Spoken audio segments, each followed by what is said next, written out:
안녕하세요. 저 소개받은 박재유라고 합니다.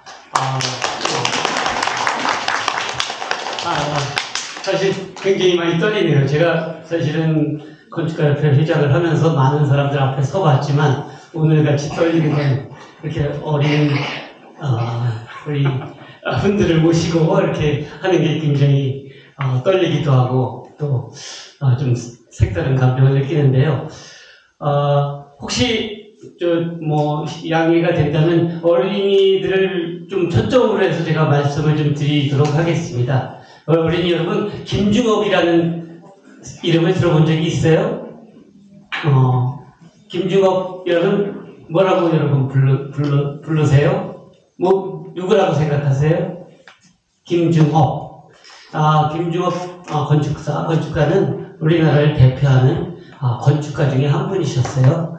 지금 작고하신 김수근 건축사와 함께 대한민국을 대표하는 초기 1세대 건축가로서 이렇게 활동을 하신 분이고, 여러분이 다 알지 모르겠지만 불란서 문화관이라든가 제주대학 본관, 서강대학교 본관, 다양한 아마 여러분들한테 더 가까이 다가갈 수 있는 게 아마 올림픽 기념 타워, 올림픽 공원에 있는 기념 조형물을 설계하신 분이에요. 대한민국이 세계에 내놓을 수 있는 근대 건축가 중에 중요한 한 분이시죠.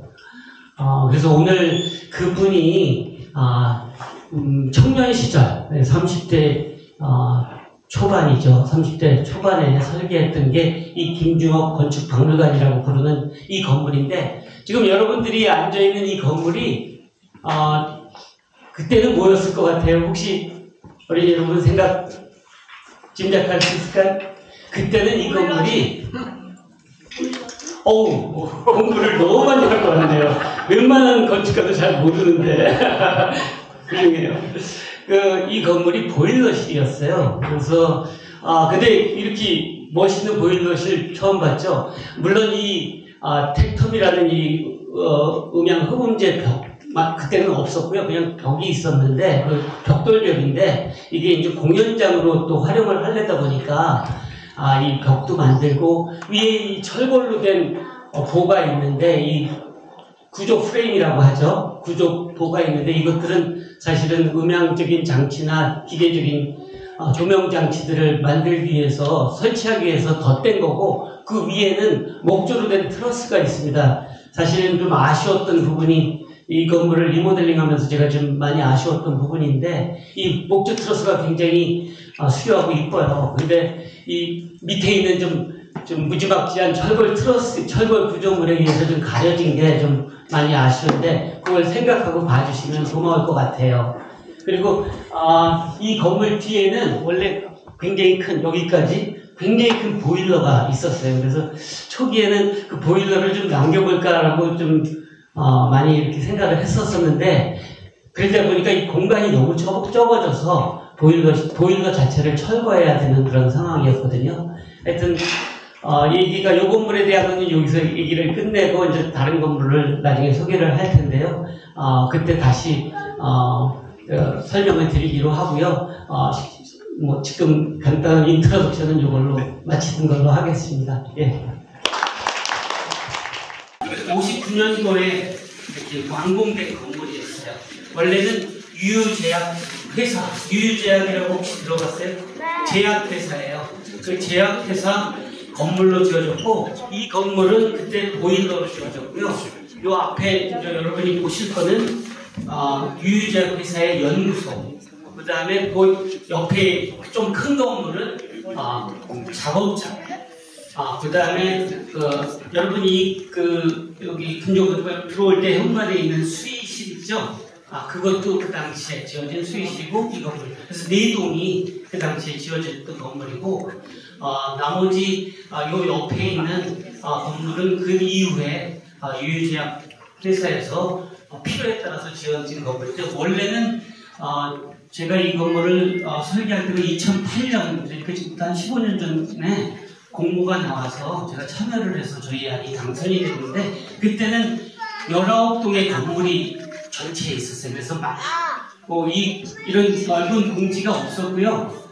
다 건물로 이루어진 19동의 건물이었으니까 굉장히 많은 건물이 있었는데, 그 설계하는 중간에 안양사터, 안양시의 이름의 유래가 된 게 안양사라는 절인데, 이 안양사가 언제 세워졌냐면 고려 초에 세워졌어요. 그러니까 지금부터 거의 1000년이 넘는 전에 세워진 절터가 발견된 거예요. 그래서 여러분 밖에 나가면 이렇게 이렇게 돌들을 군데군데 이렇게 놔둔 게 그게 안양사의 터의 대웅전이라든가 건물들의 기초석이에요. 사실은 기초석은 그 땅 밑에 있고요. 그 위에 있는 거는 이렇게 표시를 해놓은 거예요. 원래 그 기초석은 그 밑에 숨겨져 있어요. 사실은. 근데 그렇게 되고, 그래서 당초에는 저희가 할 때는 13동의 건물로 이렇게 설계를 해서 안양복합문화관이라는 개념으로 안양 이 아트파크의 예술공원의 하나의 전초기지로 설계를 했다가, 이 안양사토가 발굴되면서 다 이렇게 철거를 하고, 이 김주업 건축박물관, 김주업 건축가가 설계한 4동의 건물을 남기고, 지금 저쪽 뒤쪽에 나가서 보시면 이제 큰 건물이 하나 있어요. 열주를 갖고 있는 그 건물은 2층 굉장히 큰 창고였는데, 그거는 이제 완전히 대보수를 해서 김주업 건축가가 설계한 건 아니고 제가 설계한 건데, 하여튼 그런 걸로 리모델링 설계를 한 거고, 그 다음에 이제 약간 무허가 건물인 이 물탱크실은 그 앞에 있는 공간으로 남겨두게 되고, 요 옆에 있는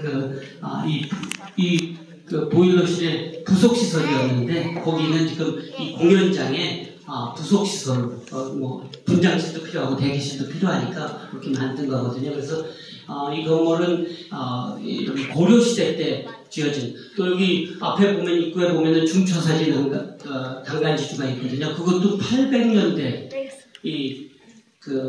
절의 당간지주예요. 그러니까 이곳의 역사는 최소 200~300년이 올라갔다고 보시면 됩니다. 그래서 당초에는 여기 이 공간의 지명을 명칭을 안양 천년문화관으로, 그래서 안양이 1000년 이상 됐다라는 개념으로 천년문화관으로 했다가, 또 이 지역의 많은 건축가분들과 문화예술인들이 합심해서, 저도 거기에 좀 역할을 했지만은, 안양의 그 대표적인 어떤 문화예술 활동 중에는 건축이 제일 중요하다. 그래가지고 안양 김주업 건축박물관이라고 명칭을 변경하게 돼서, 그래서 이 김주업 건축박물관은 그때도 그랬지만, 저희가 2008년에 할 때도 그랬지만 최초의 건축가 박물관이고, 아직도 최초의 건축가 박물관이라는 게 조금 아쉽긴 하지만, 그래서 그만큼 안양시는 건축으로서 굉장히 이 전국에서 많은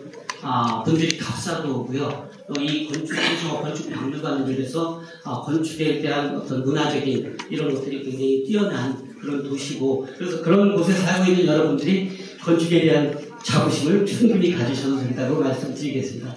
여기까지가 이제 간략한 이 건물, 이 안양 김주업 건축박물관에 대한 소개고요. 나가서는 간단하게 각 건물에 대한 특징이나 또는 여러분들이 궁금해할 만한 부분을 좀 설명드리도록 하겠습니다. 예.